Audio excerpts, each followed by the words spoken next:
साकेत मिश्रा जी। इस जनपद को सोनांचल, वनांचल, ऊर्जांचल के नाम से जाना जाता है।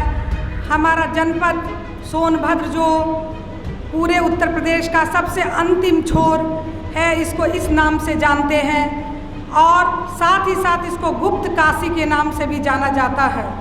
हमारा मानना है कि जिस तरह से वाराणसी पूरे विश्व में जो है पर्यटन के रूप में पूरे एक लोग, आदरणीय प्रधानमंत्री जी जब बने तो काशी को पूरे इतना सुंदर, इतना भव्य स्वरूप दिया गया, उसी तरह हम आपसे निवेदन और आग्रह करेंगे कि हमारे जनपद सोनभद्र को भी इसी तरह का पर्यटन का दर्जा मिले और पर्यटन का जो मिले तो निश्चित तौर पर यहाँ बेरोज़गारी भी दूर होगी और यहाँ के जो है लोग जब आएँ तो जिस तरह वाराणसी आते हैं, पर्यटक आते हैं, उसी तरह हमारे जनपद सोनभद्र में भी उनका आगमन हो। इस तरह से हम जनपद सोनभद्र को देखना चाहते हैं, ये पर्यटन स्थल के रूप में देखना चाहते हैं ताकि यहाँ हमें रोजगार भी मिले और हमारा जनपद का जो ऐतिहासिक धरोहर और हमारा जो आध्यात्मिक धरोहर है वो सुरक्षित भी रहेगा। और ज़्यादा कुछ नहीं, चूँकि सभी ने अपनी अपनी बातों को बहुत अच्छे तरीके से शिक्षा के क्षेत्र में और एजुकेशन के क्षेत्र के साथ साथ जो है हमारा कृषि के क्षेत्र में और खनन के क्षेत्र में और जो प्राकृतिक सौंदर्य के क्षेत्र में, सभी क्षेत्रों में हमारा जनपद बहुत अच्छा, बहुत ही सुंदर है। बस इसे है कि आपसे आग्रह है कि इसे पर्यटन स्थल घोषित करें और इसकी एक प्लानिंग बनाकर किस तरह से ये जनपद इस तरह से पर्यटन में अपना नाम रोशन करे। इन्हीं भावनाओं के साथ पुनः सभी के तरफ से आपकी बहुत बहुत हार्दिक बधाई, अभिनंदन करते हुए अपनी वाणी को समाप्त करती हूँ। जय हिंद, जय भारत। जब मीटिंग होती थी तो हम लोग बात करते थे कि क्या कर सकते हैं, यहाँ पे फॉसिल पार्क है, यहाँ पे गुप्त काशी है, शिव मंदिर है, सब कुछ है, पर लोग नहीं आते। मेरा इसमें विनम्र निवेदन आप लोग से है कि आप लोग पहले और सभी जो यहाँ पे जनप्रतिनिधि हैं बैठ जाएं। मैं वापस आ जाऊँगा क्योंकि यहाँ आने पे मुझे बहुत अच्छा खाना भी मिल जाता है और लोगों से मिलने प्यार मिलता है। मैं आ जाऊँगा। समन्वय बना करके पहले देखिए कि क्यों लोग आएंगे सोनभद्र। हम लोग सबके मन में पता है क्यों आएंगे, क्योंकि यहाँ पे कई पर्यटक स्थल हैं वगैरह वगैरह, पर प्राथमिकता और समन्वय की ज़रूरत है। आगरा आदमी क्यों जाता है? आगरा में कई सारी चीज़ें हैं, पर आदमी अंत में जाता है ताजमहल देखने के लिए और फतेहपुर सीकरी देखने के लिए। बनारस एक ऐसा शहर है जहाँ पे काशी विश्वनाथ मंदिर तो है, पर बनारस की 5000 साल पुराना जो इतिहास है उसको देखने जाता है। ऐसे ही लखनऊ आदमी क्यों जाता है? लखनऊ में लोग कहते हैं अदब है, ये है, वो है। इलाहाबाद में आदमी जाता है वहाँ के पढ़ाई के लिए।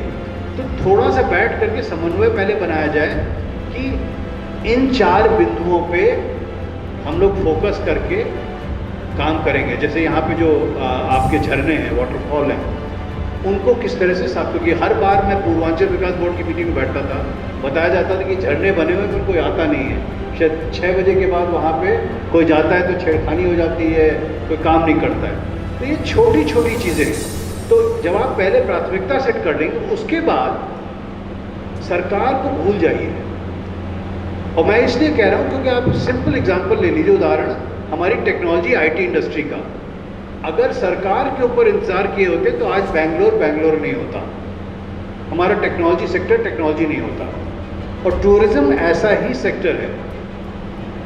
सरकार क्या दे सकती है हम लोग को? सरकार दे सकती है कि मान लीजिए बनारस पे एयरपोर्ट है तो वहाँ से रोड अच्छी कर दी जाए, जो खट से लोग हमारे पास आ जाएं सोनभद्र। ऐसे ही जिन स्थानों को आप लोग प्राथमिकता देंगे, उन स्थानों को तक पहुँचने के लिए रोड हो जाए ठीक ठाक, वो सरकार दे सकती है।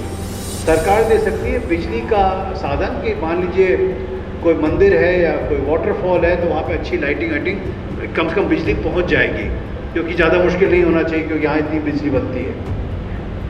आगे हम लोग को निजी क्षेत्र को प्रोत्साहन देना चाहिए पीपीपी टाइप के मॉडल में। आप देख रहे हैं लाल किले को, जैसे वहाँ पे खैर कॉन्ट्रैक्ट पे नहीं दिया है, एक किसी निजी पार्टी ने लाल किले के देख रखाव करने के लिए कॉन्ट्रैक्ट ले लिया कि वहाँ पे साफ हो गया है। मैं आपको बता सकता हूँ, लाल किला जहाँ पे हर कोने में प्लास्टिक पड़ा रहता था, आज सुंदर हो गया है। तो कुछ ज़्यादा नहीं, रोज़ सफाई की ज़रूरत है, 2 पुलिस के गार्ड की ज़रूरत है कि कोने में अवैध एक्टिविटी ना हो, थोड़ी लाइटिंग अच्छी हो जाए और सडनली अचानक लाल किला लगता था। एक टाइम ऐसा था कि दीवाने खास पे प्लास्टिक का गंदी सी एक शीट लगी रहती थी छुपाने के लिए, आज वहाँ सुंदरता है। तो पीपीपी मॉडल जो है उसमें ज़्यादा नहीं करना है, आप झरने को ले लीजिए, वहाँ पे 3 साल का कॉन्ट्रैक्ट दे दीजिए, समन्वय बना करके हम लोग बैठ जाते हैं कि अगर किसी को किसी झरने को लेना है कॉन्ट्रैक्ट पे तो उसको क्या क्या करना है, उसको सुरक्षा देनी है, उसको टिकट देना है, उसको इतना टैक्स देना है, 10% म्यूनिसिपल कॉरपोरेशन को देना है, ये सब काम करके बिड किया जाए। और आप मान के चलें जो मोदी जी ने कहा है कि हर शहर को, और योगी जी ने भी कहा है, हर शहर को के डीएम को और म्यूनिसिपल चीफ को अपने आप को चीफ इन्वेस्टमेंट ऑफिसर बनाना है, क्योंकि निवेश जब आएगा यहाँ पर शहर में टूरिज्म में तभी लोग आएंगे।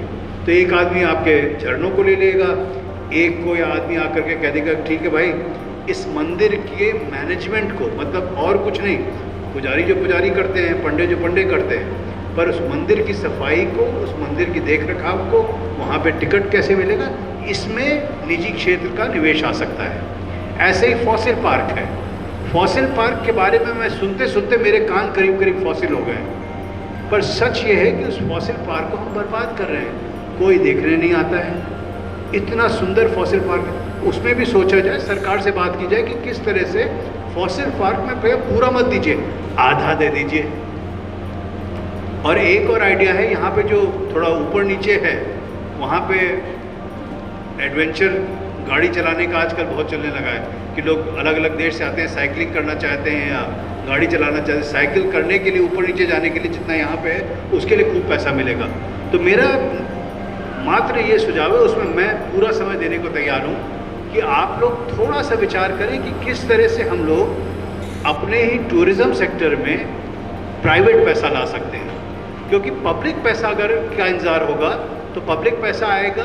आप समझ लें 80 डिस्ट्रिक्ट हैं उत्तर प्रदेश में, उन 80 डिस्ट्रिक्टों में सब जगह कहेंगे कि हमें भी चाहिए थोड़ा बहुत पर्यटन, तो पर सोनभद्र जैसे बहुत कम है जिले, आप लोग के पास तो इतना पर्यटन के लिए ऑलरेडी धन है, और धन का मतलब रिचेज है कि लोग आना चाहेंगे यहाँ पे। यहाँ पे नया होटल बनेगा, 100 लोग को नौकरी मिलेगी। तो मेरा विनम्र निवेदन आप लोग से है कि आप लोग बुद्धिजीवी हैं, जो बड़े लोग हैं, मैं कहता हूँ महीने में एक बार आप लोग 3-3 घंटे का समय निकाल लें, पर्यटन पे काम करें। मैं 100% आपको विश्वास दिलाता हूँ, आपके सोनभद्र में अगर हम लोग मेहनत करेंगे तो जितने लोग टूरिस्ट पैसा खर्च करते हैं बनारस में, उसके बराबर आप लोग पैसा खर्च करा सकते हैं यहाँ पे।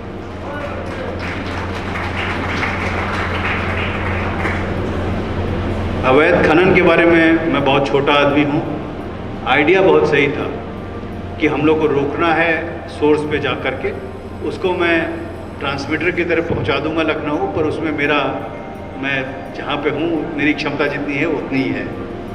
तो आप लोग ने जो पॉइंट्स रखे,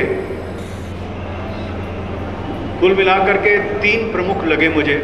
पहला था कॉलेज, उस पर काम होगा, इरिगेशन डिसिल्टिंग उस पर काम होगा, पर्यटन पे होमवर्क आप लोग को करना होगा अगर आप मेरा सुझाव माने तो, क्योंकि पैसा आ जाएगा। हो सकता है हम लोग मिल करके ले आएँ एक जगह 2 जगह पे, वहाँ पे हो सकता है सरकार अच्छा कर दे, पर जब निजी आदमी आएगा ना तो हमेशा साफ रखेगा।